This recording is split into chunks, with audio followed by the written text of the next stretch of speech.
New Thinking Aloud is presented by the California Institute of Human Science. Mind, Body, Spirit University, a leader in fully accredited, in-person, and online U.S. degree programs in many of the topics we cover here. Visit their website at cihs.edu.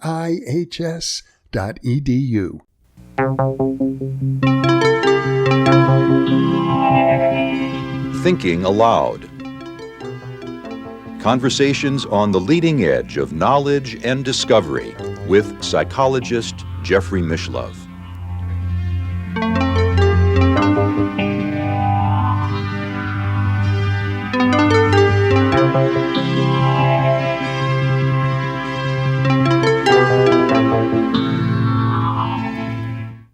Hello and welcome. I'm Jeffrey Mishlove. Today we are going to explore the source of consciousness, and with me is Rabbi Lawrence Kushner, a leading Jewish theologian, author of The River of Light, God Was in This Place and I Did Not Know, the Book of Words, the Book of Letters, Invisible Lines of Connection, Honey from the Rock, Sparks Beneath the Surface, and many other books. Rabbi Kushner has a congregation in Sudbury, Massachusetts, and is also on the faculty of the Hebrew Union College in New York. Welcome, Larry. Hi, it's good to be here. It's a pleasure to be with you. You know, when we look at I guess I would call it the Western mystical tradition, the Judeo-Christian mystical tradition, perhaps one of the fundamental basics, which is very different than the Western scientific tradition, is that the source of our being is God. Yes. There's a concise definition of mysticism that I like to use is the gnawing sensation that people occasionally have that beneath the apparent brokenness, multiplicity, and confusion that assaults us daily, there is a hidden unity, and that to access that hidden unity is to use your phrase, access the source of our creation. Mm-hmm. And you would also say, I think that's the source of consciousness. I think so, yeah. Uh-huh. I'm particularly fond of a metaphor that I first encountered in the writings of Richard Rubinstein, but I subsequently discovered is an ancient one, and that is that God is the ocean and we are the waves. And while it's true that each one of us has some discrete autonomy and some discrete individual borders for a while, like any wave does, there's nothing that we can do to keep us from ultimately collapsing back into the oceanic ground out of which we've come. Would you then regard the mainstream modernist materialistic point of view, the idea that we are nothing but molecules, inert lifeless molecules, as an illusion? It's short-sighted. People don't get their money's worth out of being alive. They only allow one category of data. They have this very sophisticated wave receiving machinery called a brain and a soul, but they only listen to AM. Mm-hmm. You know, one of the other things that you refer to in your writings, which I think contradicts the conventional way that we think about things, is that language itself, that words are real. Words are not just maps pointing to some reality that is real, but the words and even the letters in the words have a profound reality. Yeah, in ancient biblical tradition, that's how God makes the world. God doesn't make things physically. God says, and let there be, and there was, and let there be, and there was. As a matter of fact, the Aramaic language way of the phrase in Aramaic, avara kadavra, means I create as I speak, and that is surely the origin of abracadabra. If I can say the words right, I can make them real. Mm-hmm. And in the Jewish spiritual tradition, this also becomes a kind of almost preoccupation with the fact that the words that I'm saying to you now are real things I'm making, and the way I have to refer to you after I've left your presence becomes something of the order of a sacred responsibility. So the words themselves are ultimate reality, and the Torah scroll, the 5 books of Moses that Jews read liturgically as part of the weekly election, is ultimately real because of the words that are in it. You referred to magicians and magic, abracadabra, and yet my sense is that you're not saying that people can, by magic, create things through words. Like I'm not going to turn this vase into a pigeon that's going to fly away by speaking. But what I might do is create a kind of sacred space between us. I think. Well, it goes like this. It's a long story, but you bring it up, it pops into my head. The name of God is the ultimate word, because God is the source of all being, and therefore the name of all being would be the closest you can get. In Jewish numbering of the commandments, it would be the 3rd utterance at Sinai. It says you can't futz around with the name of God. Don't use it for a vain, silly, trashy reason. And according to ancient tradition, the name of God was only uttered once a year, and it was uttered only by the high priest. It was uttered on the holiest day of the year, Yom Kippur, and it was uttered in the holiest place, the temple, in the holiest room, the Devir. Now, this name of God, the 4-letter name of God, the ultimate word, is made only of vowels. Yud, He, Vav, and He. How do you pronounce all the vowels in any language at once without sounding like you've just had a great meal or something very sensual, or maybe somebody dropped a heavy object on your foot? I mean, you can't say only vowels. Right. Nevertheless, that's the name of God. In addition, those 3 vowel letters, one's repeated, Yud, He, and Vav, are the root letters of the verb to be in Hebrew. Some scholars have suggested that the name of God is actually the name that means the one who brings into being everything that is. So now back to the high priest on the holiest day of the year. He's got to go into this room and get off this one ultimate name, the source of all reality and being. If he says it right, the universe falls together. Presumably, he says it wrong, everything implodes and it's kaput. It is such a holy event and such a holy place that he and he alone can go into this room. A minor story. A rope is tied around his leg as he walks in. Why? God forbid the man should drop dead of a heart attack while he was in there. It's such a holy place, no one could go in to retrieve the corpse. Gives you the sense. So now he goes into the room, and he's got to pronounce the name. He's got to recite it somehow, ultimate being. I'll now tell you and anyone who's listening, in all reverence, even though it'll sound funny, what I believe he said when he was in there, when he said the name of the one who brings into being all that is. This is what he said, all the vowel sounds at once.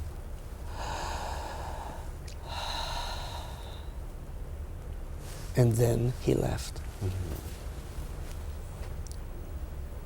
The name of all being, the name of all creation, the ultimate word. And in Hebrew, the word for breath is also the same as the word for soul, isn't it? Yes. In fact, not just Hebrew, but in Greek and other languages also. When we breathe, we bring ourselves into being. And so God would be the one who brings the world into being. It's breathing in and out consciousness. You know, speaking of the sound of silence, you write frequently, you refer to a wonderful story from the Hasidic tradition about what God said when the 10 Commandments were given. Oh, it's a famous tale. Thank you for giving me an excuse to tell it again. It comes to us in the name of Rabbi Mendel Torem of Reimanov. As you know, and many of our listeners will know as well, there's a tradition that says that God gave the whole 5 books of Moses on Mount Sinai. Well, that's pushing it, because actually it refers to Moses' death and a couple things, and we might suspect that maybe that wasn't everything that was given. There's another tradition that sort of is a fallback. Says, no, really, God only gave the 10 utterances at Mount Sinai, 10 commandments. Well, we have another tradition that says, as a matter of fact, God didn't give all 10. All God gave was the first 2, which are, if you think about them, kind of like the mirror image of one another. The first one says, I am the Lord your God. The second one says, you can't have any others. It's sort of like God gets all the Jewish people together at the foot of Mount Sinai and says, I have 2 things to tell you. Number 1, I'm God. Number 2, you're not. That's an acceptable tradition, too.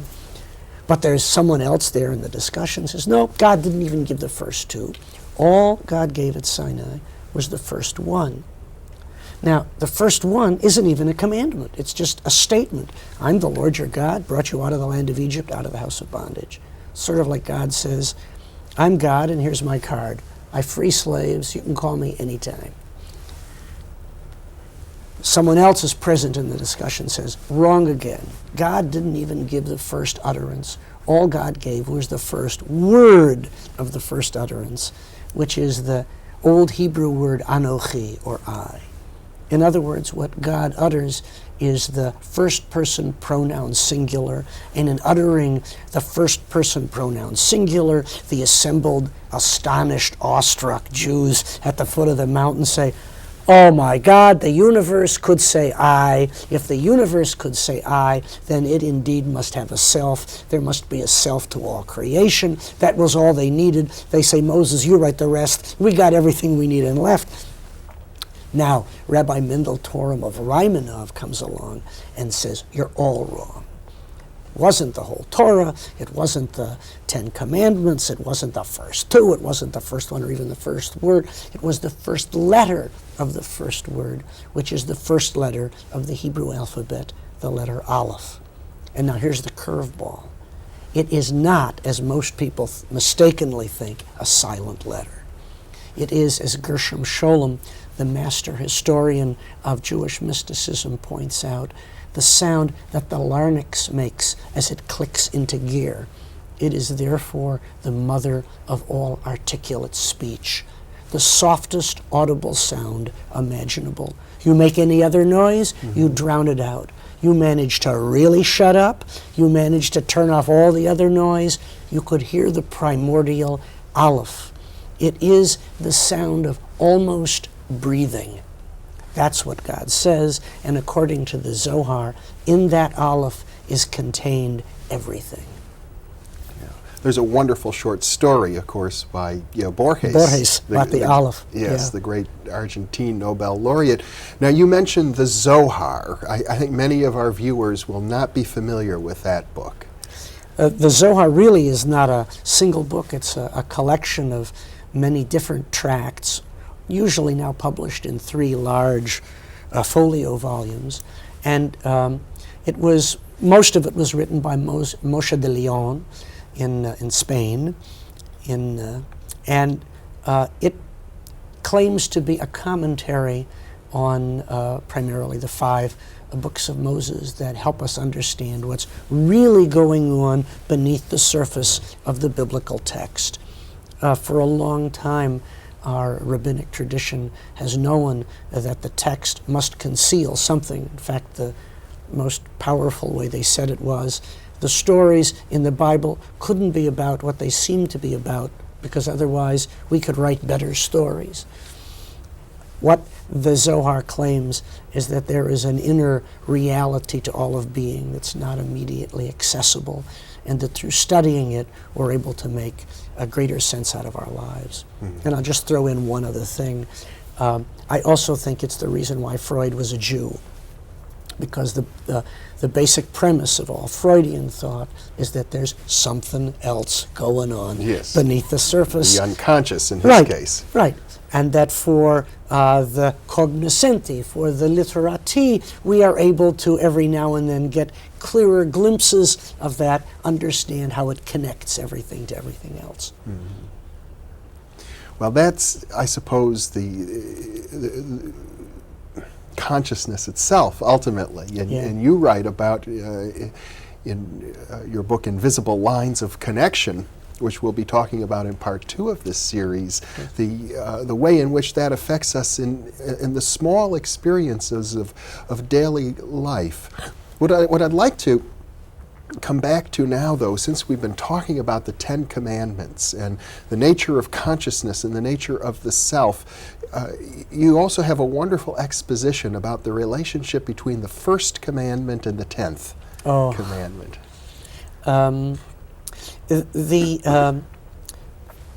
First, a story, so I think it'll make more sense.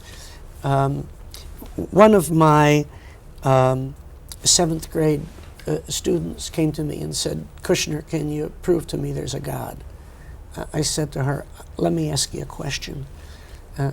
She said, "Why do you rabbis always answer questions with questions?" I said, "Do you have a self?" And she thought for a minute and said, "Yeah." I said, "Is your self important to you?" She thought a little longer and said, "Yeah." I said, "Where would you be without yourself?" She said, "Why, I'd be in big trouble." I said, "Can you prove you have one?" She goes, "Oh, I see what you mean."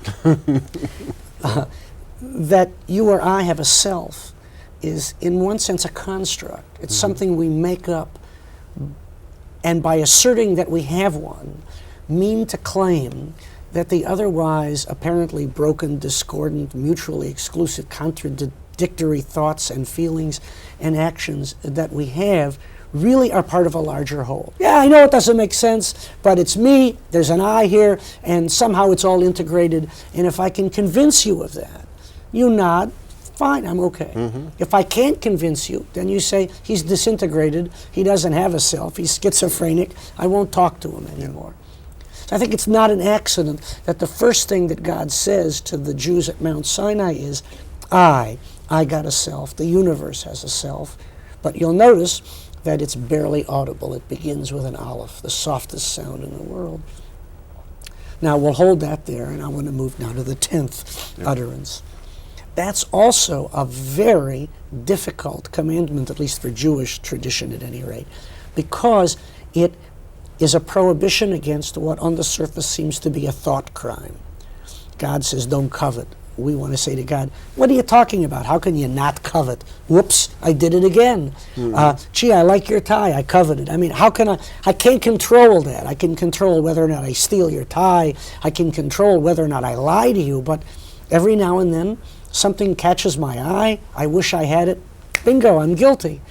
It's such a problem that Rabbi Michal of Tzlotchev, one of the Hasidic masters, suggested that it wasn't a commandment at all. This is how he got out from the problem. He said what it really means is that it's a promise. God says, I tell you what, if you do numbers 1 through 9, I promise, your reward would be you wouldn't covet anything anymore. You would no longer have that wistful way in which you and I say our name or our I.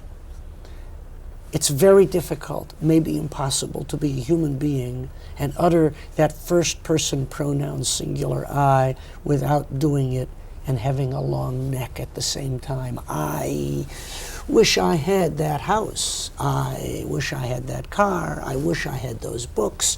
I wish I had those ideas. I wish I had that body. On and on and on.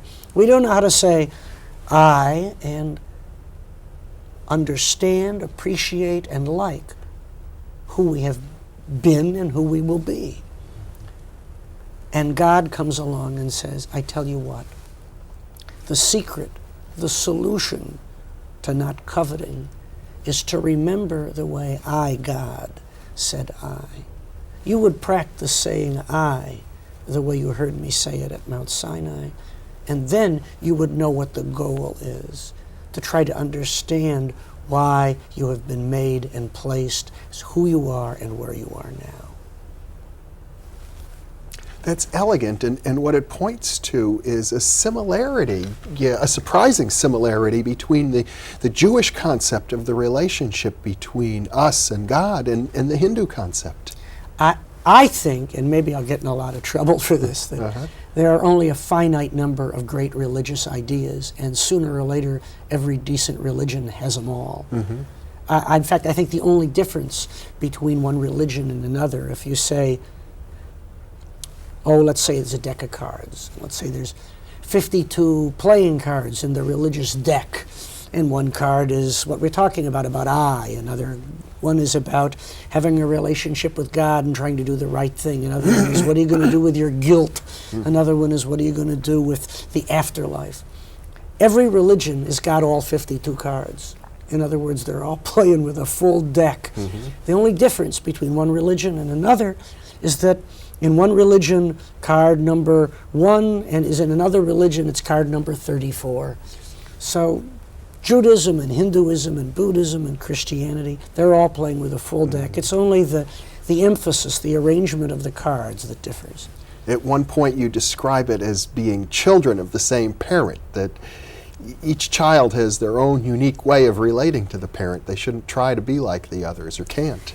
I think it was Professor Jacob Needleman in San Francisco who once suggested that it's like there's a high mountain and the top of the mountain is being one with God. Now, because this mountain is so high, the base is naturally very big and covers lands in many different climate zones. So the people in the Arctic climate have a tradition for how to climb the mountain. They say you should wear snowshoes and a snow parka and goggles and a hood and climb the mountain. People in the tropical climates have a tradition that say you should wear short pants, a pith helmet, and mosquito netting. Well, after the people from the Arctic climates get about halfway up the mountain, they're dressed too warm and they take off a couple layers of clothing. People from the tropical climates get about halfway up. It's chilly. They have to run back for a sweater. When they get to the top, they're all dressed the same because there's only one top. There's only one God. The problem, says Needleman, if I remember him right, is when people walk around the base of the mountain and argue about how to dress. But what I'm trying to get at here is this notion. I think the Jewish tradition expresses it by saying that we are created in the image of God. The Hindus might say that, Brahman, the self of the universe, and the self inside of us is the same self. I think that Jews have that teaching as well. I think that for reasons that would perhaps concern a historian of religion, Judaism has chosen not to accentuate that part of its spiritual tradition, but that's all there as well. You even strike me as what I would call, or what people call sometimes, a pantheist. I think you maybe even have another name for it, that God is everywhere in everything, not just in heaven or in some transcendent space. Yeah, I don't. Pantheist sounds like God is nature, and I actually would like to go farther than that. I'd like to say, in the words of one of the old Hasidic teachings, alles is God. It's all God. Everything is the divine, and everything is present within the divine, and the name of the game is to realize that, and that would be a metaphor for the fullest expression and development of consciousness. And the really profound part of that teaching for me is that what you therefore have to include are things that some religious traditions regard as abominations. Yeah. In the other model of our relationship with God, God's up here and we're down there. It's a vertical thing. There's God and there's us. There's God and there's not God. Now, Judaism has that as well, but in the way I understand it, it's all God, and that means things like garbage and sweat and pimples and things we don't like must necessarily, if they're real at all, be God as well. And our job, our sacred responsibility, is to try to redeem them and find out how God is in them as well. Because there is a strong sense in Judaism of some things are holy and some things are not.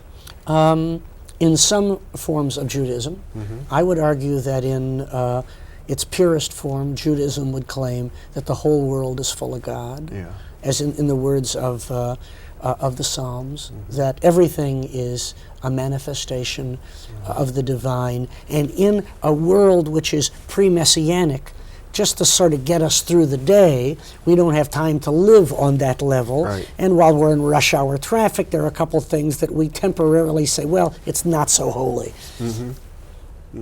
I, for one, recall being taught as a youngster, don't ever say prayers while you're in the bathroom. It's not the appropriate place, but I guess you would be comfortable doing that. Well, there's a prayer that the liturgy begins with that you're supposed to recite prior to your morning toilet. So the tradition, I would argue, contrary with all due respect to the way you were raised as a child, would say that even our bodily functions are indeed something that must be sanctified. Yeah. That's a very profound message.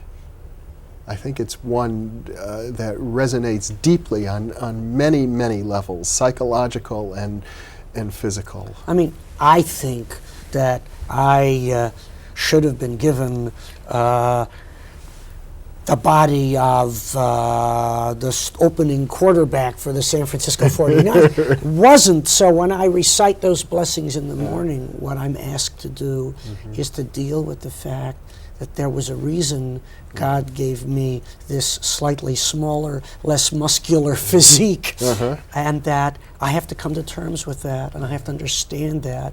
And in a sense, that's my personal spiritual agenda. Well, Rabbi Lawrence Kushner, it's certainly been a pleasure having you here with your body as it is just now. I've enjoyed every moment. Thanks so much for being with me. Thank you, Jeffrey. And thank you for being with us. Also, check your program guide to see when you can view part 2 of this 2-part series with Rabbi Lawrence Kushner.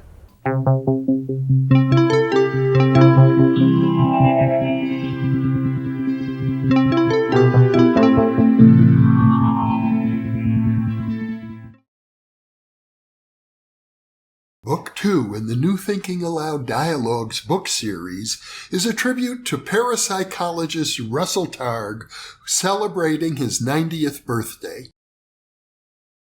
New Thinking Aloud is a non-profit endeavor. Your contributions to the New Thinking Aloud Foundation make a meaningful difference in our ability to produce new videos.